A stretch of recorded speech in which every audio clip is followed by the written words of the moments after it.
as soon as I got on campus, I said to one of my my traveling companions here is to make sure that I got a hat, and sure enough, there was one in the green room in the back. So it's lovely to be here, and thank you all very much. Of course. Well, I want to thank you for joining us tonight, Chef Keller. It's truly an honor to have you on campus. Thank you. And I think that's probably safe to say that you have a very welcoming audience. Everyone here has either dined in one of your restaurants, fantasized about dining in one of your restaurants, or heard their significant other fantasize about dining in one of your restaurants. And it's actually quite fitting for me, because my fiance, Ben, is in the audience. And he has heard me fantasize about dining at the French Laundry for years. Ben, where is Ben? Okay. I think you just got your traveling orders there, did you? I'm hoping that this helps build my case for actually getting to the French Laundry one day. Good, I hope so too. We'll Great. do everything we can. So it all started with dishwashing. Your first exposure to restaurants was washing dishes in one of your mom's restaurants. Yep. Can you talk about how that first sparked your interest in cooking, and then also what later drove you to commit your life's work to cooking? Well, it's interesting because as a youngster, my mother ran restaurants, so being the youngest of 5 boys, I found myself in the restaurant after school doing odd things, and certainly at a young age, you weren't allowed to hold a knife or be anywhere near the fire, so the most obvious and safe place to put me was in front of a dishwashing machine where, looking back at that time, I really learned so many skills that benefited me in becoming a really, really good cook. And just to explain a few of those, when you think about it, being in a dish machine, you have to be organized. So setting out all these sample plates on the dirty dish drain board so that as the waiters came back, they put the dishes in the right spots, they put the glasses in the right spot, the silverware in the right spot. You had to be efficient in the way you stacked the plates and washed the dishes and got the glasses done and putting them in the racks correctly so that when you put them in the machine would wash them. And of course, by that, 45 seconds later, you knew through the feedback whether the job that you had done was going to be satisfactory. In other words, the dishes either came out clean or they came out dirty. So if they came out dirty, you didn't do your job correctly. So the feedback was very important. And then the idea that you really had to be part of a team. As a dishwasher, most of us, think of that as a really lowly position, but everybody in the entire restaurant relies on you. Mm-hmm. You have to give the dishes back to the cooks. They need their dishes in order to plate the food. The waitstaff or the bartenders needed their glasses, and of course the waitstaff needed the silverware. So you really had to be a team player, and that was really important. So you learned how to be part of a team that relied on you to do your job correctly. And of course there's this idea of some rituals, and the rituals were also important. You had to empty the dish machine, every 3 hours and fill it up with clean water. You had to sweep the floor at certain times throughout the night. You had to empty the garbage at certain specific times. So you had to do these things. So rituals played a big, important part of that. And overarching that was repetition. You did it over and over and over and over and over and over again. So you really got very good at it. And when you translate that to what a cook does, it's basically the same thing. We have to be organized. We have to be efficient. Feedback is really, really important for us. I mean, when we're heating up oil in a saute pan to cook a piece of fish, and you put the fish in there, you know right away if the pan was too hot, if the pan wasn't hot enough, it has enough oil or doesn't have enough oil. Right away you get the feedback on how that ingredient is reacting in that pan. And of course rituals were important. You have to do things at specific times of the day to get set up for service, which begins at 5:30, and repetition. I mean, repetition was such an integral part of becoming a good cook. Learning how to slice an onion. You've all seen chefs on TV do the onion thing really, really quick, and you go, how do they do that? We do it because we've done it 10,000 times. That's how we do it, and you can do the same thing. It's not hard. So when you think about washing dishes, it really set the tone for me becoming a really good cook. Interesting. And then what was the later experience that ultimately convinced you that you wanted to commit yourself to cooking? Well, for the first several years of cooking, my mother came to me one day and said, the chef is leaving, you're going to be the chef. And I thought, wow, this is interesting. I was a dishwasher yesterday, and I'm going to watch this guy who's in this small private yacht club in Palm Beach, and I'm going to do what he does. Well, fortunately, I had an older brother who who really embraced cooking at a young age, and he was already a professional cook, so he became my first mentor. But it wasn't until 1977 when I met a French chef in Narragansett, Rhode Island, where I was working at a private club. And the job that I had at that time was cooking for the staff, which was kind of a lowly job, right? You weren't doing the elegant food for the guests who were paying, high prices to come to dinner.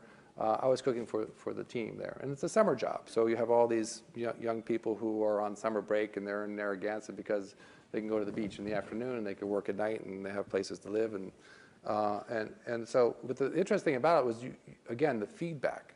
Feedback was really important, because when I would cook something for them, believe me, they were very vocal about whether they liked it or not, right? I mean, right away, this was good or this was bad.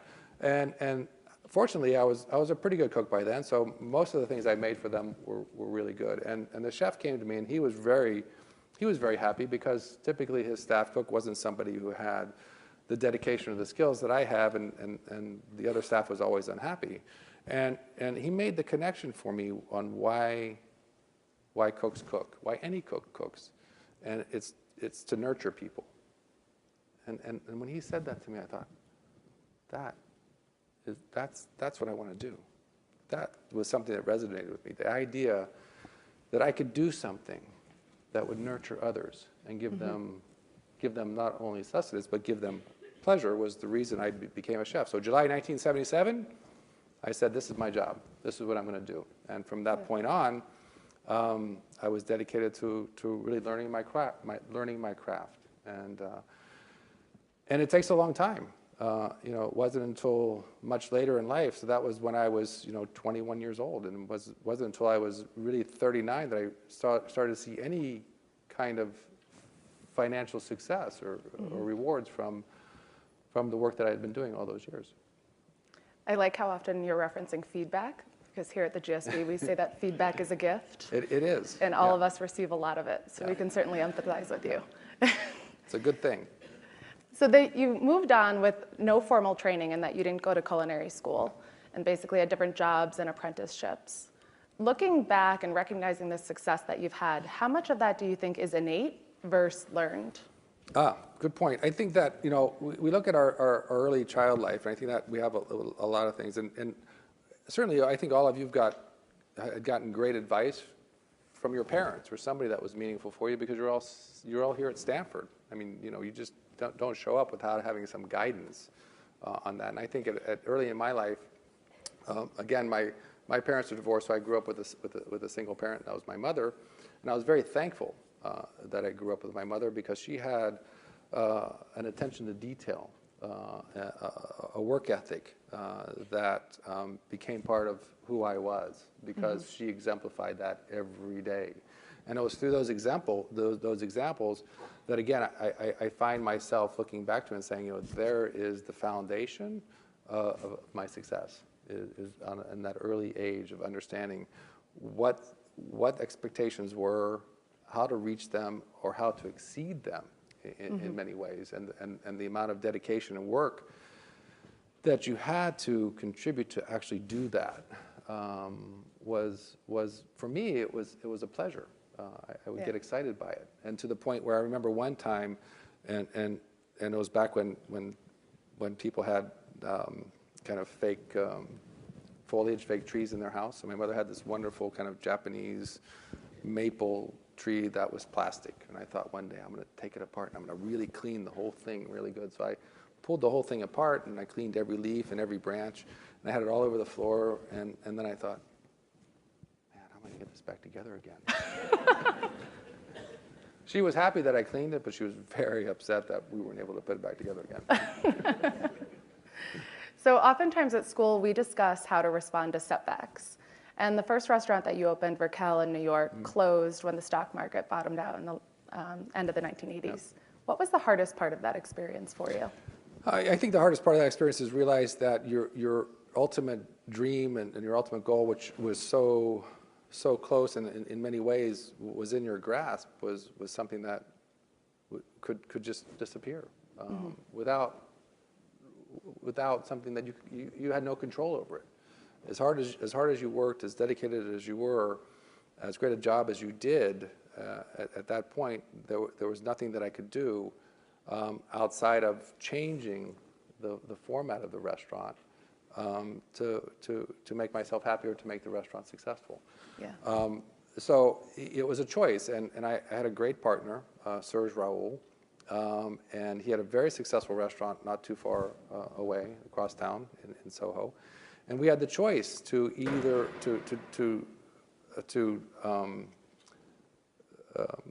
establish a more of a casual restaurant, like because bistro. it was like a bistro. It was like this was when fine dining became something that was unapproachable anymore. People weren't willing to pay for it, and so everything was becoming casual. And so we could casualize Raquel.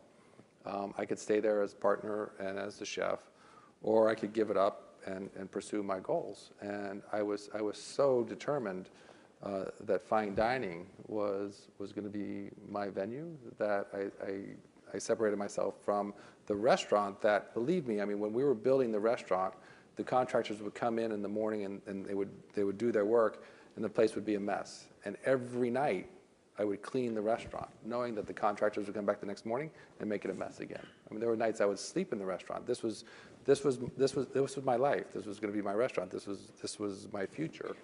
And to 5 years later realize that it wasn't going to be anymore, and that New York City, which again was my life and the center of the universe for me, wasn't gonna be the place that I was going to be, was devastating. But what are your choices? I mean, at the end of the day, you're faced with a choice.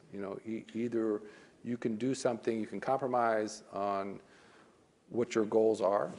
I could have casualized the restaurant and been there and been miserable, or I could have left and pursued my true goals of fine dining and hopefully finding that avenue that would lead me to success. And that was in 1990 when I left Raquel and moved to Southern California.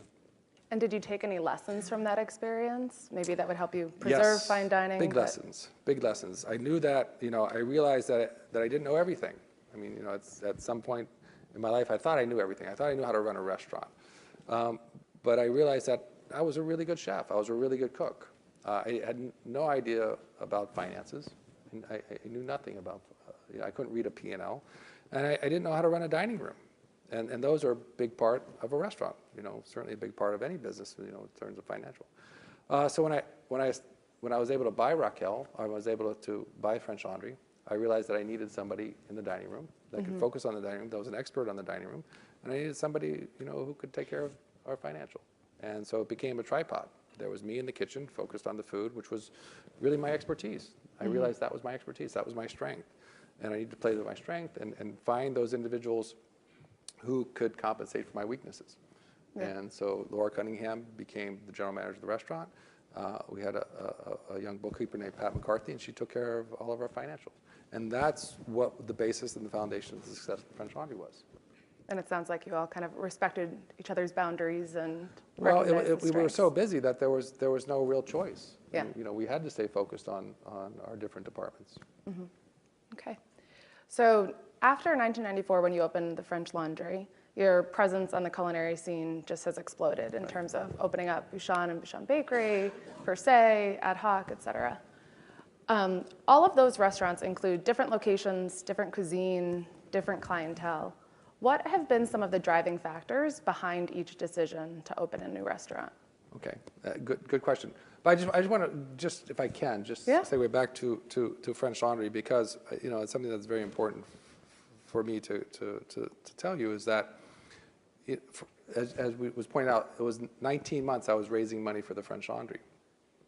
Now, looking back at that time, I realized that my biggest asset was my ignorance. Had I known what it was going to take to actually raise the money and buy that restaurant when I began the process, it would have been overwhelming for me. I would have never done it. What really drove me forward and kept me motivated were small successes every so often. I was in a position where I'd closed Raquel. I was labeled, somewhat of an emotional chef, which can be interpreted in a lot of different ways. And I I was unemployed and living in Los Angeles, and I found this restaurant that I fell in love with.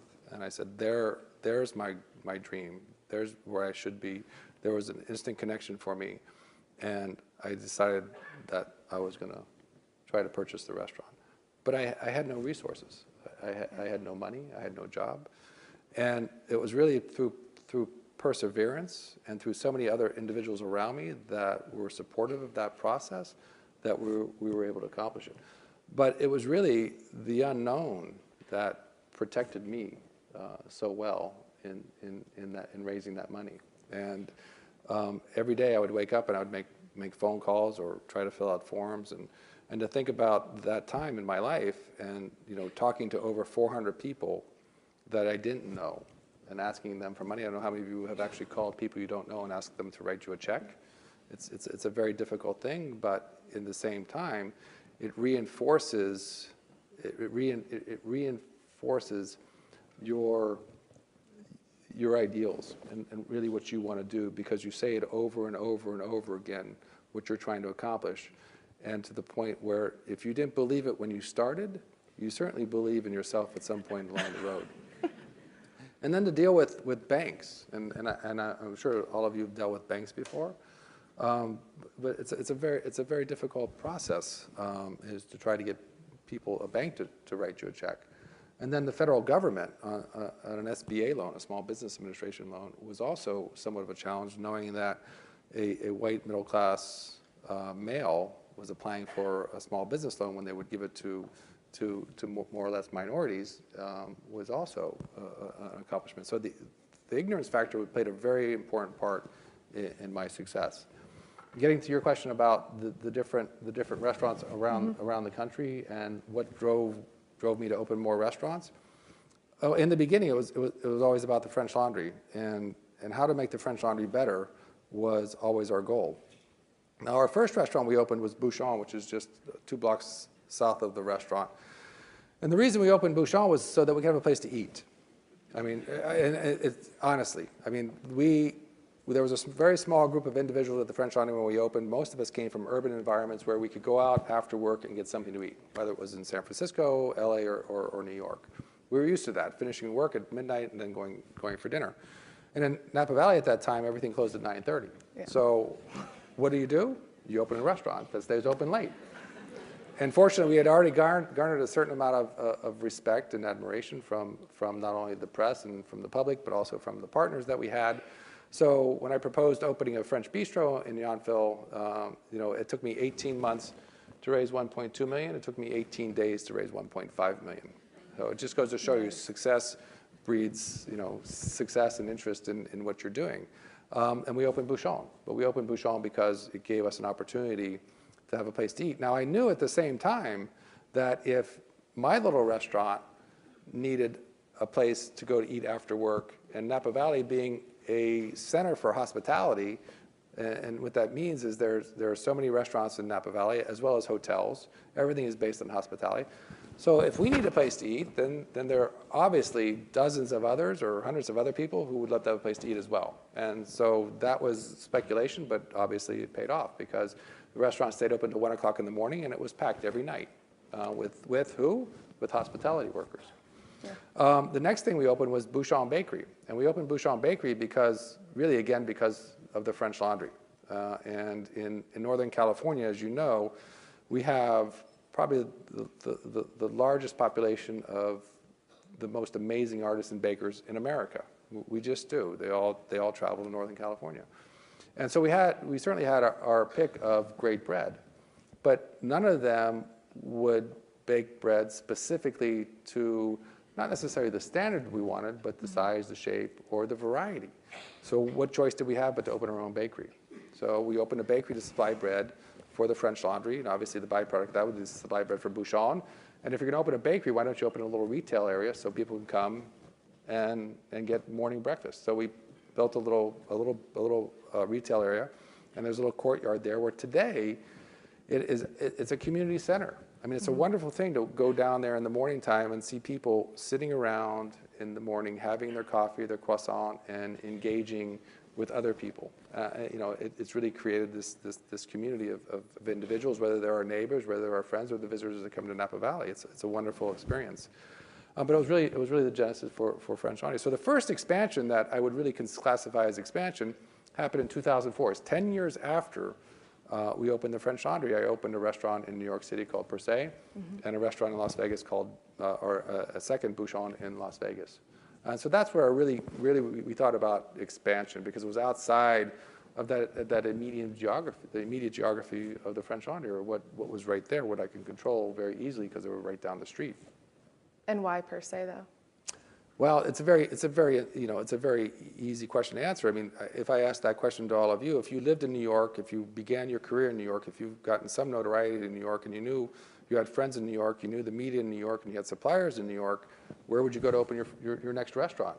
You'd go to a place where they knew you. So going back to New York for me was an obvious choice. But also, you have to understand, my life has been very interesting, and I kind of separate myself from Thomas Keller many times, so I can kind of look at it.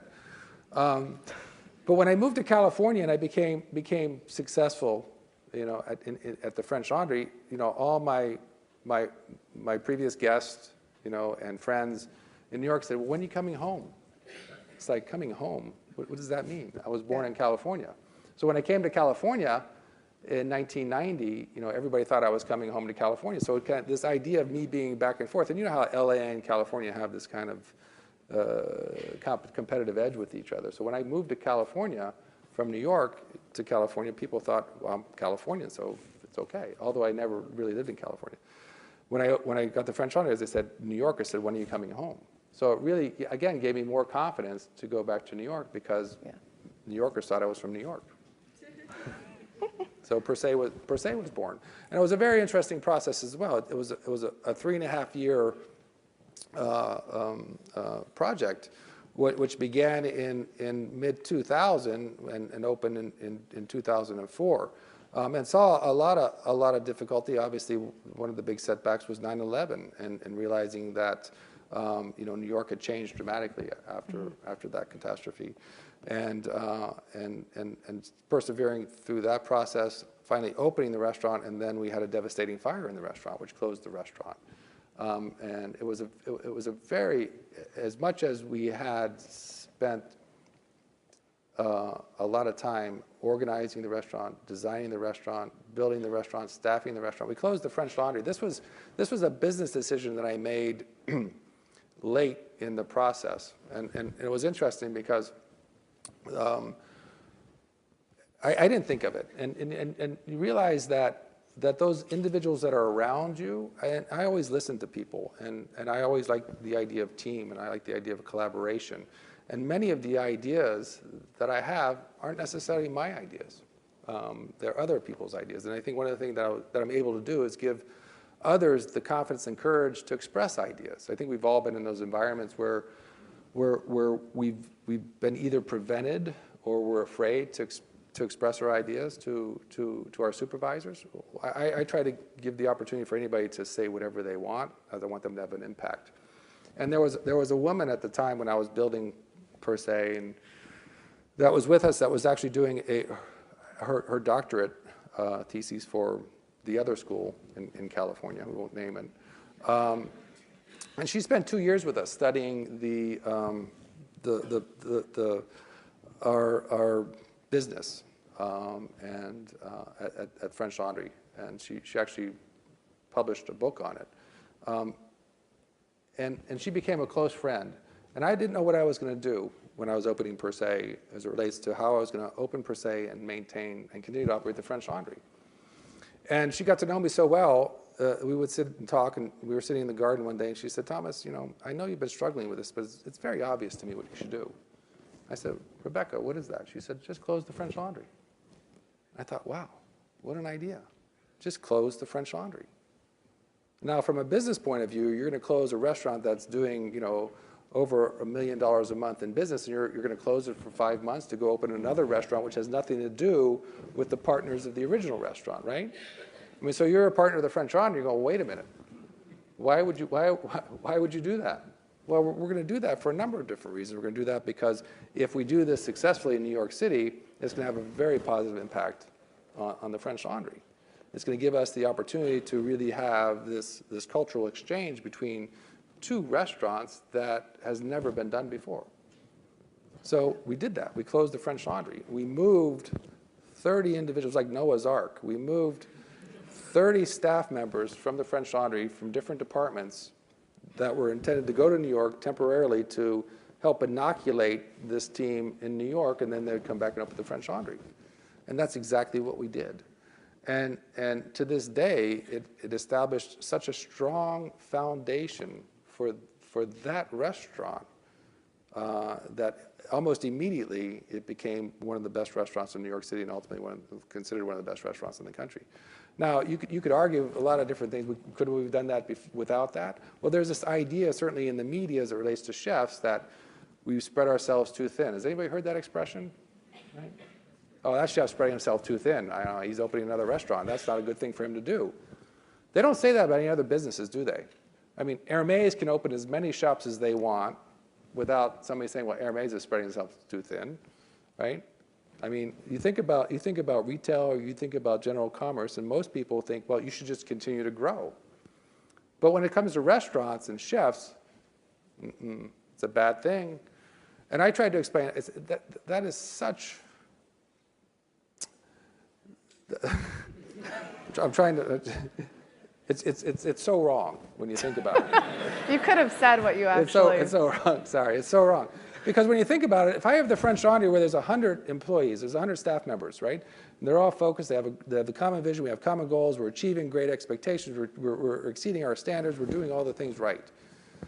We open per se, and I've got 150 employees there who are doing the same thing. So now I have 250 people that are working for me that are all focused. How have I become weaker? How have I stretched myself too thin? I mean, we've become that much stronger by opening another restaurant. So it really, this idea that, I must admit that some of my colleagues may be doing things other ways that don't really enhance or strengthen their businesses. But if you do it correctly, if you really think about it, you do it for the right reasons, I mean, we've become so much stronger. We were able to exchange, I've always worked towards this exchange program. We've always continued to exchange staff. Well, last summer, we exchanged our chef de cuisines, right? The heads of the kitchens from the French Laundry and per se. They got on airplanes at the same time, went to each other's restaurants, right?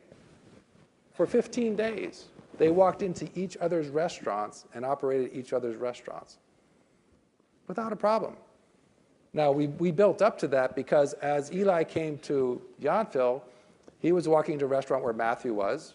Now, Matthew had worked for Eli in New York and came to Yountville, right? So he's walking into an area where Mike Wallace was there. Mike Wallace worked for Eli in New York. Timothy was walking into a restaurant where Nick was there, who had worked for Timothy in Yountville. So we have this wonderful exchange program where we've built this culture of knowledge and the ability for, if you're a young chef, you can come to French Laundry and work in this beautiful, idyllic Napa Valley.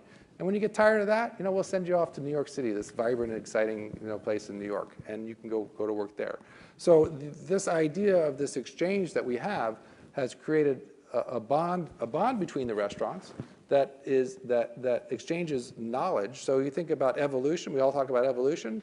Well, we have a rapid rate of evolution because now no longer do we have just 100 people thinking about something. We have 250 people thinking about something. So our evolution is just goes at such a pace it's hard to keep up sometimes with what's going on in our restaurants because everybody's exchanging ideas. And then we become strong. The strength of our restaurants is extraordinary when I look at this. And I've said, it's almost like I run a sports franchise is the way I describe it. Because we have to be thinking generationally about who is coming up, who's going to be replacing who, and how we're going to do that, how we're hiring, how we're mentoring, how we're training our staff so that they can become, sooner or later, can become the franchise player. And ultimately then let them go and become their own business. That's the ultimate goal, is to actually push them out so that they can start their own restaurants and be successful on their own. So at the beginning of what you were just describing, the hiring piece. Yes. What are the top 3 qualities that you look for when hiring new talent for one of your restaurants? Desire, desire, and desire. You were quoted saying that it's desire that really matters. It's not passion, because passion is fleeting. People talk about passion, you know, sometimes it drives me crazy, you know, some of the vocabulary that we use, and people say, a young cook will come to me and say, so why do you want to work here? Oh, chef, I'm so passionate about what I do. You just don't believe the passion I have. I mean, every morning I wake up, I'm so passionate about this. I'm thinking, okay, whatever. This kid just doesn't understand. It's wonderful to think it like that, right? Think that you're going to be passionate about your job all the time. But we all know, I mean, passion ebbs and flows. I mean, if you've ever had a relationship with somebody, I mean, therein lies the perfect example of, you know, how passion goes. I mean, we're passionate about somebody, you know, for a while, and then it kind of subsides, and then, you know, it reignites for some reason. You know, it's all over the place, right? And if you relate that to food, I mean, you know, the first asparagus of the spring, which we saw 3 weeks ago, is like, wow, it's amazing. You haven't seen it all year long. And it's like, I love it. You know, I'm passionate about doing something with asparagus. But what happens 3 weeks later when you've seen asparagus every day for the past 3 weeks? It's like, okay, whatever. You know, it's just another bundle of asparagus. I got to do something with it. So what keeps you going? It's the desire. It's the desire to do something with the asparagus. It's the desire to be with that person that keeps you with that person. Because if it was all based on passion, we'd have a different partner every other year, right? It's the desire to do something that really drives us. So that's what I look for, is I look for that desire. I know that there are levels of skill that some people are born with, and some people will be stars and some people won't. And it breaks my heart to see those young individuals that are in our restaurants, whether they're in the kitchen or in the dining room, who have this strong desire to do a good job, and they just don't have the skills to do it. That's really heartbreaking, and we try to find places for them where they're going to succeed. Maybe it's not at the French Laundry, maybe it's at Bouchon, maybe it's at a colleague's restaurant. And then those ones who have amazing skill, and, you know, they could be a star, but, you know, they just don't have the desire. And that breaks your heart, because you just want to slap them in the face. You know, you are so good. How come you don't apply yourself more? So really, it's about desire. Is there a question you ask in interviews to tease out whether someone has? No, really, you know, it's the way we interview is we have them in our kitchen. You know, if we're talking about a culinary person, we want them to come into our kitchen for 2 different reasons. We want to watch the way they move. It's a dance. You know, I mean, let's face it. In a kitchen that is crowded with people, and, you know, everybody's moving at intense speeds. Everybody's focused. It's about how you move in a kitchen. So we want to really see how they're moving, and sometimes it's an innate thing as well. Understanding who's behind you, how you feel about being close with people, because we touch you know, it's like a basketball game. You're constantly touching somebody, you know, and if people don't like to be touched, that's a problem. But having them in the kitchen gives us 2 opportunities. It gives us an opportunity to see how they move through the kitchen, to see how they react to others in the kitchen, and, you know, to give them some basic skills. You know, here's an egg, scramble an egg, or, you know, here's some vegetables, chop an onion, or things like that. We can teach almost anything if somebody has a strong desire to do it. But the other important thing during that aspect is for them to actually see the kitchen themselves, and we want them to answer the question: do I think I can work in that environment? So they know what they're getting themselves into. Exactly. And you'd be surprised how many people realize that they can't work in that environment. It's too intense, it's too quick, it's too difficult. It requires too much dedication. The hours are too long. I mean, all these different things that come into effect. You can look at somebody's resume. They come out of school. They're recommended by somebody. And yes, I mean, you know, it's a gamble. You know, you flip a coin. We've had very successful chefs who come from, I mean, Timothy Hollingsworth, who came from basically nowhere 13 years ago, began working at the French Laundry and became the chef de cuisine without any formal education as well. His whole education was at the French Laundry. As a he came at 21 years old. He left last week. He came in as a commis, which is the lowest level position in the kitchen, and he left at the highest level in the position with the respect of an industry. Competed as the Bocuse d'Or captain, who placed higher for the U.S. than any other team had ever done, and his only experience in the kitchen was at the French Laundry. And he got there by accident, because my chef de cuisine at the time, Eric Ziebold, didn't want to hire him, and I didn't realize that he didn't want to hire him, so I hired him, and he gets in the kitchen. and so you just never know. But you have this, you have other people who have great resumes, who come from great houses, and they fall, they fail. So it's hard to really tell. It's an important process in hiring. We have to spend our time making sure that we're trying to identify the right person for the right job. I mean, that's an important thing. And back when I was young in the business, it was about being in the right place at the right time. You know, if you were there when they needed somebody, you were hired. Doesn't necessarily mean that you were good at what you did or that you had a great background. You were just the right place at the right time. And they would beat you into submission or beat you to the point where you understood what they wanted and you did it. But the beating was always there. But today we want to make sure that we're hiring the right person for the right job and putting them in a position where we can train them, because that's really an important part, is training. And again, training has no time limits when you think about it. I mean, you relate it to a child, and I don't know how many of you have children, but when you're teaching your child how to swim, you've got floaties on their arms. You don't tell them they have 2 weeks to learn how to swim, and then you're going to take the floaties off and the kid drowns. You know, well, it's your fault. You know, you didn't learn how to swim in 2 weeks. I mean, it could take 2 months. It could take 3 months. The point is, once you hire a person, you have to be committed to that person 100%. And that training can take a while, but the commitment has to be there. And the commitment from them has to be there. And the deciding factor in that is when they have a hard day and you go to them and say, Walter, you know, you struggled today. What do you think about tomorrow? And the kid's got a smile on his face and says, Chef, I'm going to get it tomorrow. I'll be back tomorrow. And that shows a strong dedication, a strong will, and an attitude that they know in their mind that one day they'll get it. If you have the patience and persistence to continue working with them, they'll get it one day. And believe me, when they get it, it's an extraordinary thing to watch, because it's like turning a light on. One day they'll come in, and it's like night and day. And then that person that you've spent the time with, that you've dedicated that training moment, you've given him what he needs or she needs. You know, Walter was with us for 6.5 years, an extraordinary young chef who today now is a chef de cuisine in another restaurant.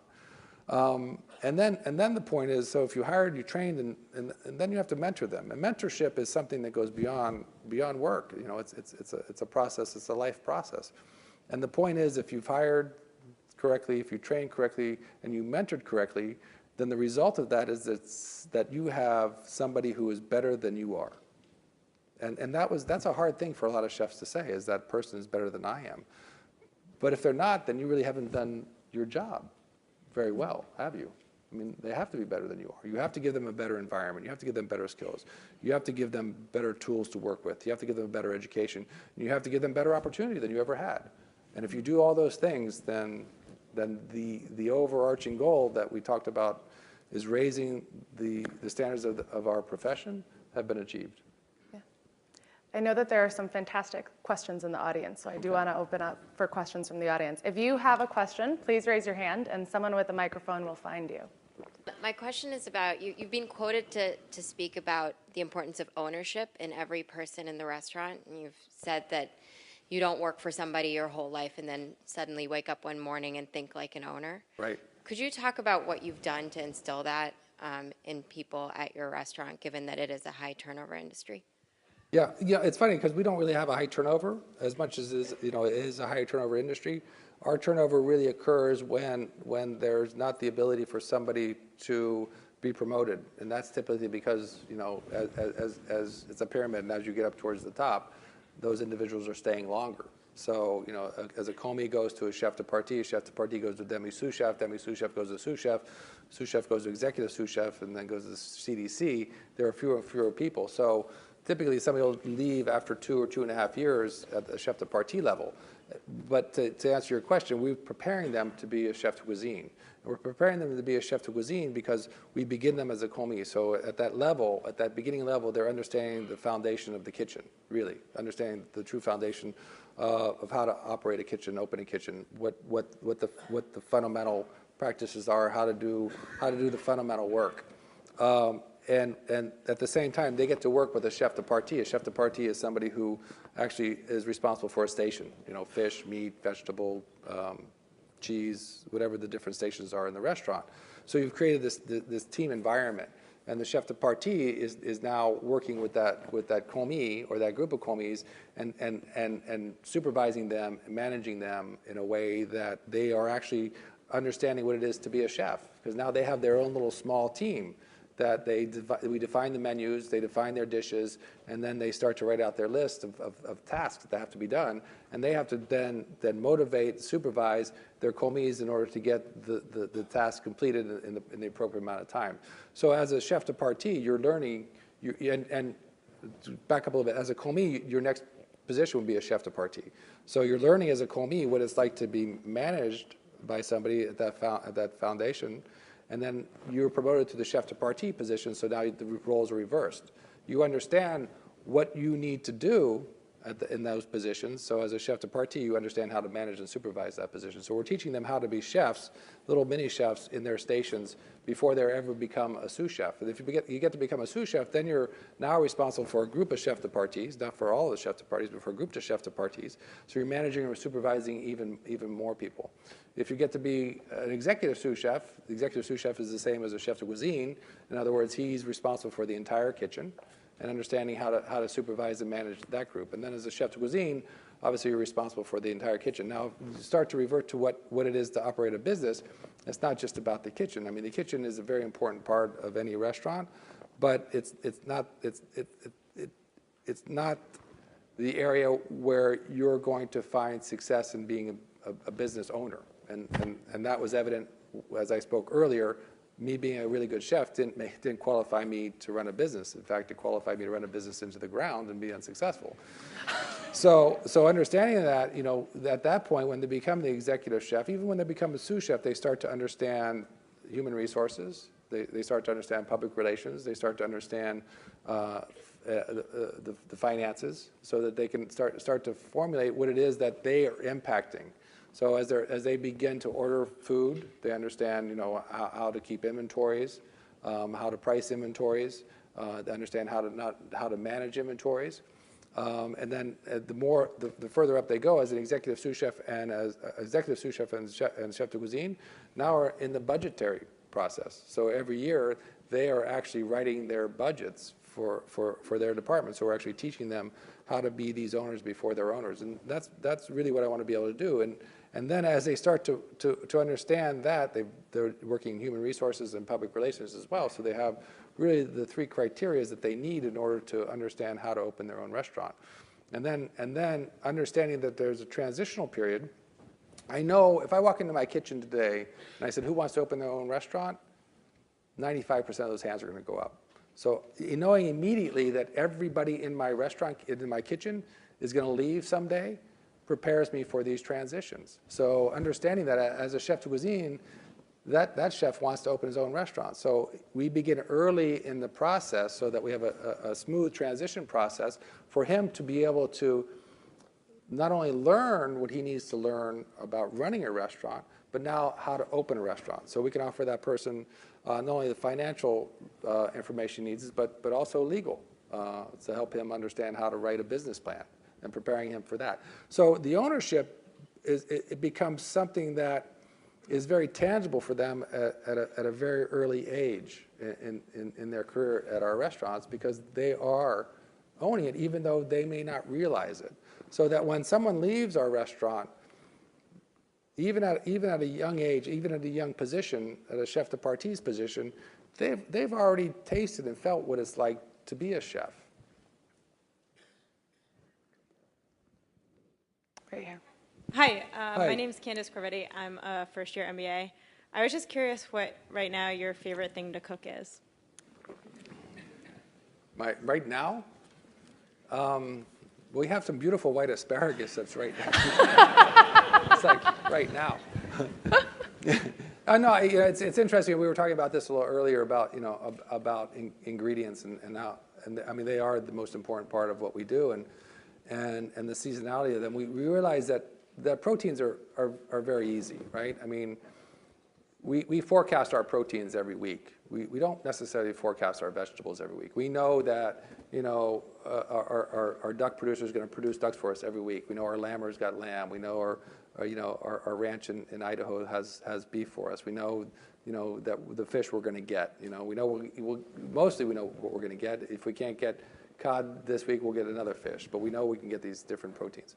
We really build our menus around the vegetables because vegetables have a defined season. We all think of seasonality as spring, summer, winter, fall, but that has nothing to do with the seasonality that we deal with, because a fava bean for us may only have a season of 3.5 or 4 weeks. We may see fava beans in the market for 3.5 months, but we know that the last 2.5 months, those fava beans, typically are overgrown and starchy, and we don't really want to work with that. So really understanding the seasonality of each ingredient, and certainly in this aspect as it relates to vegetables. So right now, the white asparagus that we're getting, right now is from Germany, which arguably has some of the best white asparagus that's available, because they're the north of Germany. You think of the Scandinavian countries, they have white asparagus as well, but it's still a little too cold, so they don't get as meaty and as big. And then further south in France, it's already getting too warm by the time their season hits. Germany has that wonderful season, that prime season when the temperatures are just right for the growing of asparagus in the size that we like and the texture that we like. So I hope that answered your question. But they won't be around much longer. One more question over there. Hi, thanks for coming here. It's really exciting to have you. To jump off on that question, could you talk a little bit about your supply chain? Is a lot of it coming from local organic farms, or is it sort of worldwide? I'm glad you asked that question. People talk about, there's all this talk recently about local, right? Has anybody not heard that, local? Has anybody not heard the word sustainability in the past 3 or 4 years? Chefs have always been focused on quality ingredients, and chefs have always been focused on our farmers, our suppliers. So this whole idea that farm to table is something new is a bit absurd and insulting to me, because, it's something that every chef in every generation, any chef that's been worth anything, has always had relationships with their farmers, their fishermen, their foragers, their gardeners. I mean, those individuals are who we rely on. I mean, we truly support them in what they do in every way. And local has nothing to do with geography. I mean, where did this idea come from that we have to use products within 25 miles? I mean, what defines local anyway? Is local, you look at the dictionary, what is local? Can anybody define it for me? I was doing a lecture a couple weeks ago, and some woman said it was 25 miles. And I'm going, okay, so 25 miles, right? So that means if this farmer is growing a carrot within 25 miles, I can buy it. And if it's a shitty carrot, that's okay. It's local. But if there's a guy 27 miles away that's growing the most amazing carrot that you've ever tasted, I can't buy that carrot. And by the way, what are you drinking? Coffee? Is there a coffee plantation 25 miles from here? Like what's that about? I mean, we live with a little bit of hypocrisy, all of us do. So if we believe we're truly buying local ingredients, but we're drinking tea or coffee or sugar or using vanilla or oil or any of these things, I mean, you tell me where these farms are, or where these producers are that are producing all these things locally. And what is local anyway? Is it 25? Is it 50? Is it 100? Is it 200? Is it 300 miles, around? I have no idea what local means. So local to me has to do with ingredients. And we realize that the culinary diversity of the world has been based on transportation, right? Do we agree on that? I mean, the most famous country in the world for chocolate is where? Switzerland. Do they have any cocoa plantations in Switzerland? I don't think so. The Italians are known for what? Tomatoes? Tomatoes came from the New World, right? They didn't come from Italy. The Italians never. Potatoes. The Irish potato famine in the 1600s, right? They got the potatoes from Peru. I mean, it wasn't something that they had locally. It was brought there by somebody from a boat. So the spice roots, of ancient times. I mean, this has been the makeup of our culinary heritage for centuries. And it's not going to stop. So why would we say we're not going to support any longer the coffee bean plantations in South America or Sumatra, or we're not going to support the the vanilla bean plantations in Mexico or Tahiti. I mean, would we really do that? Would we put out of business these communities that have been thriving for decades or centuries on the idea of exporting their food? And then how many of you drink wine? And does anybody drink French wine? Do you think that comes from local? All these different things. It just fascinates me that local has been defined as something that is within a certain proximity. Local is about the ingredients and the quality of the ingredients. To me, that's what it's all about. It's about communities that are producing food for us. And we talk about sustainability. Sustainability has nothing to do with ingredients. Sustainability has to do with communities. Communities are very important. And so if I'm buying my ingredients from the right individuals, they're the ones that are going to be concerned about the sustainability of their ingredients. I buy lobsters from Ingrid Benjes, who lives in Stonington, Maine. Does anybody know where Stonington, Maine is? Has anybody been to Stonington, Maine? There you go. If that community of fishermen had to rely on selling their fish and their lobsters within a certain proximity to that town, that community would not exist. There would not be the fishermen there. There would not be the teachers there or the doctors there or the pharmacists there. There would not be a community in Stonington, Maine if they couldn't transport their local ingredients elsewhere. And then they're worried about the sustainability. This is a community that's been there for generations. They're the ones that are monitoring the quality of their harvesting of the lobsters or the scallops. Because every year for 30 years, I've been buying lobsters and scallops and cod, things from Ingrid Benjes, right? And she buys them from her fishermen. So there's a sustainability in the community. And those fishermen are the ones that are worried about the sustainability of what they're harvesting. So I shouldn't really have to worry about the sustainability of those ingredients or the locality of them, other than we're supporting people who are doing work that has been going on for generations and supporting a community around them. Did I answer your question? Organic, I'm sorry, organic doesn't matter.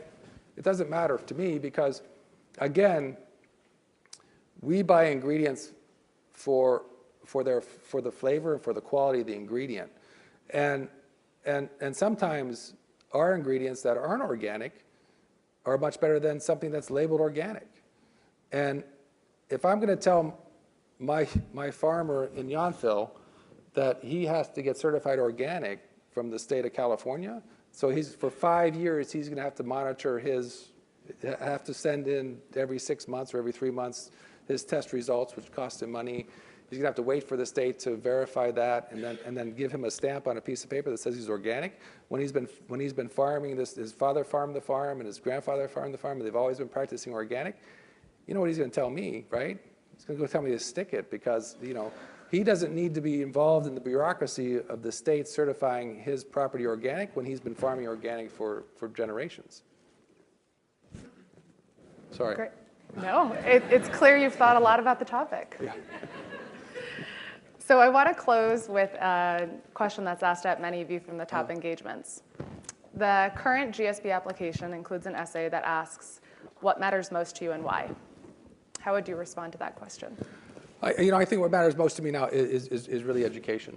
I think education is the tool for success in anything we do in life. And our profession was one that we were told how to do something for so long, and not necessarily why.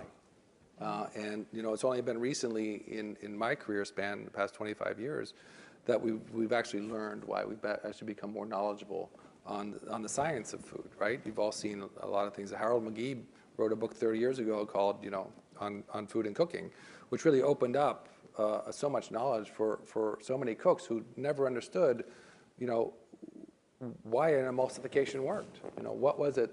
What was the property in the fat of an egg yolk in the oil that brought it together, and how much could you do? And it was the knowledge that opened up a lot of doors for us, and I would say that what we want to be able to do is to share that knowledge with everybody, to help impact and enrich people's lives. And certainly in my profession, it's been an extraordinary rise in knowledge and understanding of what we do and why we do it, that in America today, we live with a culinary culture today that is only 30 years old. And we have achieved enormous success, notoriety, and reputation because of the knowledge that we have and the dedication we have to our craft and to each other. I think those are important things. Great, thanks for sharing. Yeah. So before we finish, I understand that you have a surprise Yeah. for people in the audience. We do. There's a story about green tape. Has anybody heard the green tape story? No. Oh, one person heard the green tape story. So, as I told you, when we were opening Per Se, we took 30 individuals from French Laundry to Per Se to help inoculate this group of people in New York City with our culture and our philosophy. And so I gave them all this big rah-rah speech about, you're going to go there, you're going to meet people. It's New York City. We want to make sure that we teach, this new staff who we are.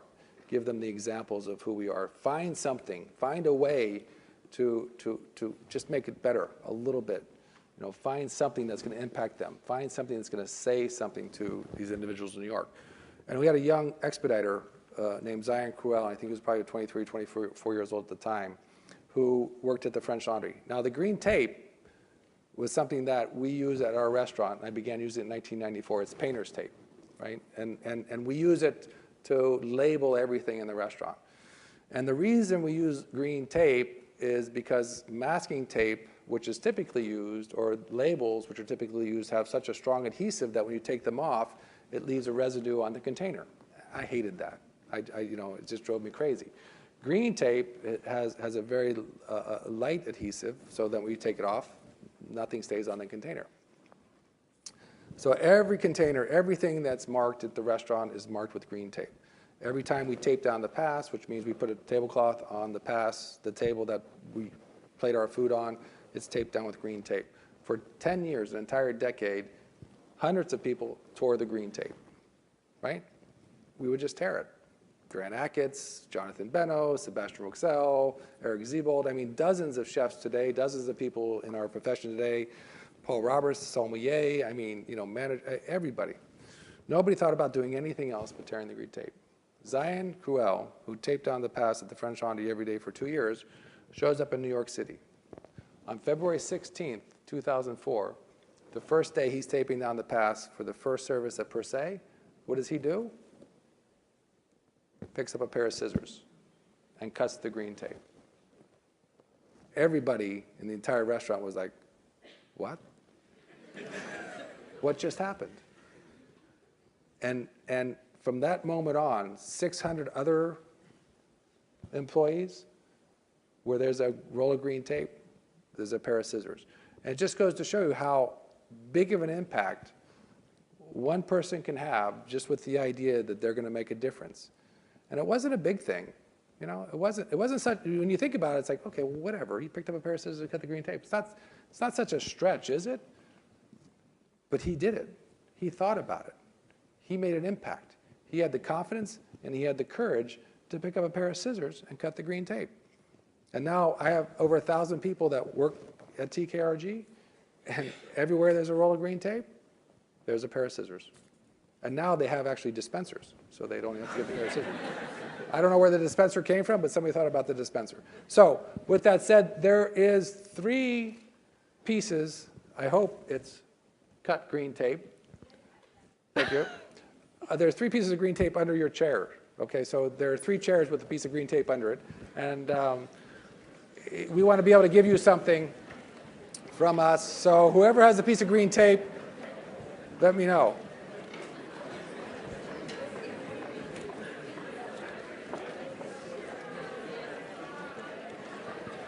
Do you remember where you put them? Yes.